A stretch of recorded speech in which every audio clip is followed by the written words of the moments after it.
Hello everyone. Today we talk about how to fix the app of Azar.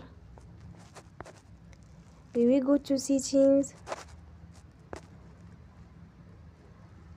then we click on apps. After that you will search the app Azar and you will click. Then you will on for stop. After that you will go to storage. Then we click on clear cache. You will go to Play Store and you will update your app. Don't forget to support us by like and subscribe. See you next time and thank you for watching.